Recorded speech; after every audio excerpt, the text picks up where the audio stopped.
जय हिंद दोस्तों, आप सभी का स्वागत है एक बार फिर से आपके अपने यूट्यूब चैनल यूनिक ज्ञान में। आज हम BA 5th semester political science paper 2 का चैप्टर 5 देखेंगे, जिसमें हमें पढ़ना है मुख्य कार्यपालिका के विषय में। इसके पहले जो भी चैप्टर्स कराए गए हैं, अगर आपने नहीं देखे हो तो चैनल पर विजिट कीजिए। सभी सब्जेक्ट के लगभग प्लेलिस्ट आपको देखने को मिल जाएगा, वहाँ से आप क्लासेस अटेंड कर सकते हैं। अगर आप चैनल पर नए हैं तो आपको बता दें कि syllabus chapter wise topic wise पूरा कंप्लीट कराया जाता है। उसके बाद प्रीवियस ईयर क्वेश्चन पेपर यहाँ पर कराए जाते हैं। फिर आपके एक मोस्ट इम्पॉर्टेंट जो क्वेश्चंस होते हैं उसकी वीडियो लेक्चर प्रोवाइड की जाती है और बेहतरीन तैयारी आपकी यहाँ पर कराई जाती है। इसलिए अगर आप चैनल पर नए हैं तो चैनल को सब्सक्राइब कर लीजिए, जिससे सभी क्लासेस आपको मिल सकें।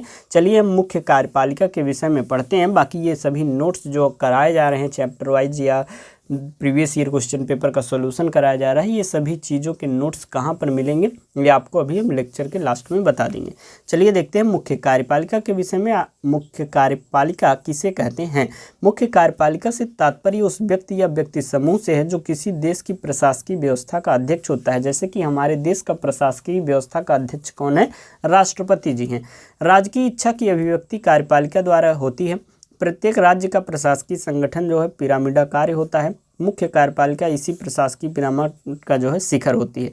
दिमाग के शब्दों में हम देखें तो मुख्य कार्यकारी कठिनाइयों का अंत करने वाला पर्यवेक्षक तथा आगामी कार्यक्रम का जो प्रवर्तक होता है वही मुख्य कार्यपालिका का अध्यक्ष होता है। मुख्य कार्यपालिका के स्वरूप एवं नामों में भिन्नता पाई जाती है। ब्रिटेन में राजा मुख्य कार्यपालिका है। ब्रिटेन में कौन मुख्य कार्यपालिका है? राजा है। भारत और संयुक्त राज्य अमेरिका में कौन है? राष्ट्रपति, जो कि हमने आपको बताया। कहीं पर उसका स्वरूप समिति जैसा होता है, उदाहरण के लिए स्विट्जरलैंड की संघीय परिषद। तो जैसे कि अलग अलग स्थानों पर अलग अलग जो है मुख्य कार्यपालिका के प्रमुख होते हैं। जैसे कि ब्रिटेन में आपने जाना, राजा जो वहाँ का होता है वह मुख्य कार्यपालिका होता है, अर्थात वो अध्यक्ष होता है। और भारत और संयुक्त राज्य अमेरिका में राष्ट्रपति जो है मुख्य कार्यपालिका का प्रमुख होता है। कहीं पर उसका जैसे कि समूह में जो है नेतृत्व करते हैं, जैसे कि स्विट्जरलैंड की जो संघीय परिषद होती है। यह तो आप अच्छे से समझ गए होंगे मुख्य कार्यपालिका आखिर होती क्या है और उसके कार्य क्या हैं, उसको हम आगे चलकर देखेंगे। मुख्य कार्यपालिका की आवश्यकता क्यों पड़ती है, ये बात अगर हम जानें तो लोक प्रशासन में मुख्य कार्यपालिका को ही संपूर्ण प्रशासकीय प्रबंध का नेतृत्व करना होता है। इसकी आवश्यकता निम्न कारणों से स्पष्ट होती है। सबसे पहली, प्रशासकीय व्यवस्था में एकता की स्थापना हेतु क्यों आवश्यकता पड़ती है मुख्य कार्यपालिका की? तो सबसे पहली आवश्यकता क्या है? प्रशासकीय जो व्यवस्था है उसमें एकता स्थापित करने के लिए। अर्थात जैसे कि कोई भी समिति हो, कोई भी कार्य हो रहा है, उसमें विभिन्न कर्मचारी हैं, तो उनको एकता कब मिलेगी? एक उद्देश्य रहे और उसका एक लीडर हो, तब उन्हें जो है एकता स्थापित उनके बीच में की जा सकती है। उसी प्रकार जो प्रशासकीय व्यवस्था है उसको एकता की स्थापना उसमें करने के लिए कार्यपालिका मुख्य कार्यपालिका की आवश्यकता होती है। प्रशासकीय विभागों में एकता बनाए रखने के लिए मुख्य कार्यपालिका का होना आवश्यक है। विशेषीकरण के कारण प्रशासकीय विभागों में होने वाले पारस्परिक संघर्षों का निपटारा जितना कुशलता के साथ मुख्य कार्यपालिका कर सकती है, उतनी कुशलता से अन्य कोई नहीं कर सकता है। दूसरा है जन कल्याण हेतु। लोक कल्याण अर्थात आधुनिक राज्य का लक्ष्य है। यह उत्तरदायित्व लोक प्रशासन का है। लोक प्रशासन यह उत्तरदायित्व मुख्य कार्यपालिका के निर्देशन में ही प्राप्त कर सकता है। तीसरा है व्यवस्थापिका को सूचना प्रदान करने के लिए मुख्य कार्यपालिका जो है वह व्यवस्थापिका को प्रशासन के संबंध में सूचनाएं प्रदान करती है। चौथी आवश्यकता क्या है? प्रशासन पर नियंत्रण हेतु मुख्य कार्यपालिका ही लोक प्रशासन में शक्ति के अपव्यय को रोकने का कार्य करती है तथा उस पर नियंत्रण रखती है। व्यवस्थापिका के निर्देशन का लोक प्रशासन से पालन करवाने का भी वही करती है कार्य। पांचवा क्या आवश्यकता पड़ जाती है? मितव्ययता एवं कुशलता हेतु लोक प्रशासन को मितव्ययता पूर्ण ढंग से तथा कुशलता से चलाने के लिए मुख्य कार्यपालिका की आवश्यकता होती है। महाप्रबंधक के रूप में मुख्य कार्यपालिका के क्या कार्य हैं? मुख्य कार्यपालिका चाहे वह किसी भी रूप में हो पर महाप्रबंधक होती है तथा इस रूप में अनेक प्रशासनिक कार्य करती है। सभी राज्यों में मुख्य कार्यपालिका निम्नलिखित प्रशासनिक कार्य करती है। सबसे पहला कार्य क्या है? प्रशासकीय नीति का निर्माण यह करती है। मुख्य कार्यपालिका महाप्रबंधक के रूप में कैसे कार्य करती है? सबसे पहला है प्रशासकीय नीति का वह निर्माण करती है। प्रशासन के उद्देश्य, उसकी कार्यप्रणाली तथा उसके संगठनात्मक स्वरूप का निर्धारण मुख्य कार्यपालिका ही करती है। अधिकांश लोकतांत्रिक देशों में मुख्य महत्वपूर्ण प्रश्नों पर व्यवस्थापिका निर्णय देती है, पर उन निर्णयों का मुख्य दायित्व जो है कार्यपालिका का होता है। दूसरा क्या है, प्रशासकीय कार्य का नियोजन। सभी प्रशासकीय कार्यों को क्रियान्वित करने से पूर्व उनका अच्छी प्रकार से नियोजन कर लिया जाता है। इस नियोजन का दायित्व मुख्य कार्यपालिका का है। नियोजन में बहुत सूझबूझ और तकनीकी ज्ञान की आवश्यकता होती है। उदाहरणार्थ सिंचाई, बिजली आदि व्यवस्था करने से विस्तार से पूर्ण सूक्ष्म अध्ययन तथा विवेचना की इसमें आवश्यकता होती है। अतः इसके लिए पूरी तरह नियोजन कर लिया जाता है और यह नियोजन कौन करता है, कार्यपालिका का आवश्यक कार्य यह होती है। तीसरा क्या है, निर्देश देना। मुख्य कार्यपालिका जो होती है वह प्रशासन की सर्वोच्च अधिकारी होती है। वह अपने अधीन अनेक प्रशासन कर्मियों को विभिन्न आदेश देती है। इन आदेशों का पालन आवश्यक होता है। मुख्य कार्यपालिका के आदेश का पालन न करने पर दंडित भी किया जा सकता है। अर्थात जैसे प्रधानमंत्री को कोई भी आदेश राष्ट्रपति ने दिया तो उसको एक प्रकार से मानना अनिवार्य हो जाता है।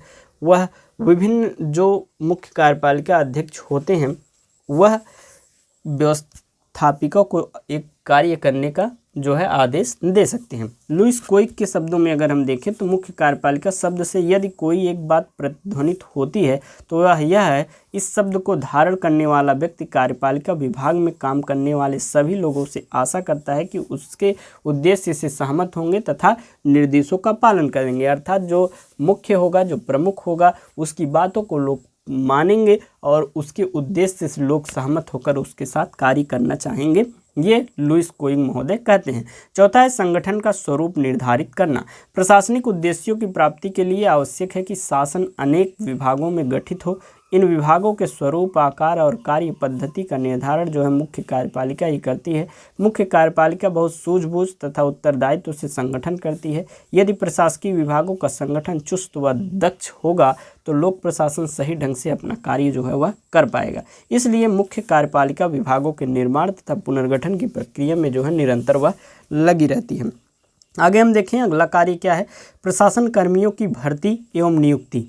प्रशासनिक कार्यों के लिए अनेक कर्मियों की आवश्यकता पड़ती है। चपरासी से लेकर उच्च अधिकारी तक विविध कर्मियों की आवश्यकता पड़ती है। मुख्य कार्यपालिका अधिकारी ही इन प्रशासन कर्मियों की नियुक्ति, पदोन्नति तथा सेवा मुक्ति का कार्य करता है। प्रशासन कर्मियों की सेवा शर्तों, पदोन्नति तथा सेवा मुक्ति के नियमों को निर्धारण जो है भी सिद्धांता मुख्य कार्यपालिका करती है। इन नियमों को परिवर्तित करने का अधिकार भी मुख्य कार्यपालिका का ही होता है। छठा कार्य क्या है, विभिन्न विभागों में समन्वय करना।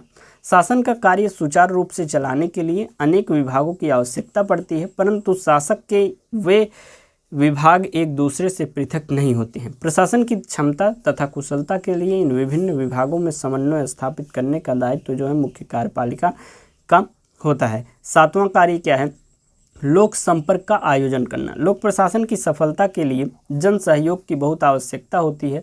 जन सहयोग प्राप्त करने के लिए तथा जनता की उसकी भलाई से संबंधित कार्यों की जानकारी देने के लिए जन संपर्क जो है बहुत आवश्यक है।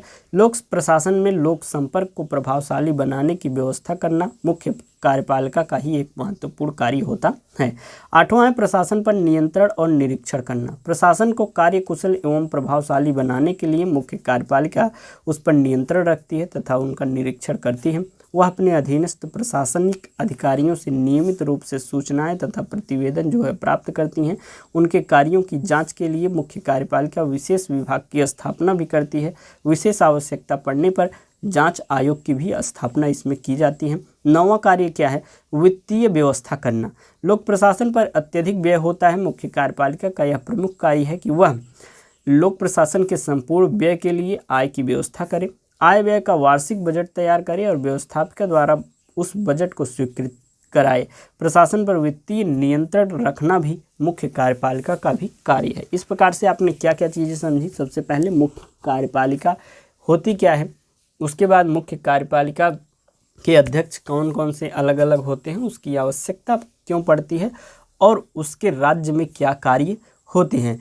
इस प्रकार प्रशासनिक कार्यों में मुख्य कार्यपालिका का क्षेत्र अत्यंत विस्तृत तथा व्यापक है। मुख्य कार्यपालिका प्रशासनिक कार्यों के साथ राजनीतिक शक्तियों की भी स्वामी होती है। डॉक्टर ओम नागपाल के अनुसार हम देखें तो देश की सर्वोच्च राजनीतिक शक्ति होने के कारण मुख्य कार्यपालिका को अपने देश का नेतृत्व करना पड़ता है, दल का मार्गदर्शन करना पड़ता है, जनता से सीधे संपर्क रखना पड़ता है, व्यवस्थापिका को देश की गतिविधियों के संबंध में सूचित करना पड़ता है, विदेशों में अपने देश का प्रतिनिधित्व करना पड़ता है और इस प्रकार मुख्य कार्यपालिका द्वारा किए जाने वाले कार्य जो हैं अत्यंत व्यापक होते हैं, अर्थात बहुत सारे कार्य उनके अंतर्गत होते हैं। इस प्रकार से आपका यह चैप्टर समाप्त हुआ।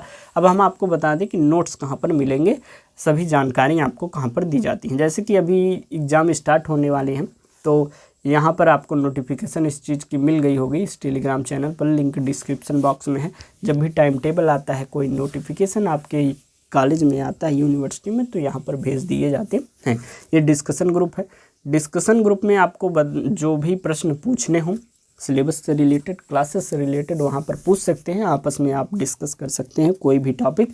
और जैसे आपका एग्ज़ाम हो जाए क्वेश्चन पेपर यहाँ पर अवश्य भेजा करिए जिससे उसको सॉल्व कराया जा सके। ये सभी लिंक आपको जो है डिस्क्रिप्शन बॉक्स में दिए गए हैं। बाकी नोट्स आपको प्राप्त करने हैं, chapter wise notes, previous year question paper के सॉल्यूशन के साथ नोट्स, और साथ ही साथ मोस्ट इंपॉर्टेंट क्वेश्चन के नोट्स आपको चाहिए तो मात्र 25 रुपये में किसी भी एक पेपर का आपको मिल जाएगा। पॉलिटिकल साइंस पेपर फर्स्ट और सेकंड के लिए 50 रुपीज़ आप पेमेंट करेंगे, आपको ग्रुप में ऐड कर दिया जाएगा और वहाँ पर सभी चीज़ें अपलोड की गई हैं। अच्छे से आपको वहाँ पर बेहतरीन तैयारी कराई जा रही है। तो अगर आप जुड़ना चाहें तो जुड़ सकते हैं। बाकी चैनल पर बने रहें, क्लासेस तो निरंतर आती ही रहेंगी, आपका अच्छे से तैयारी क्लासेस यहाँ पर कराई जा रही हैं। वीडियो को लाइक करिए, कोई भी डाउट हो कमेंट में आप पूछ सकते हैं। मिलते हैं नेक्स्ट वीडियो में, धन्यवाद।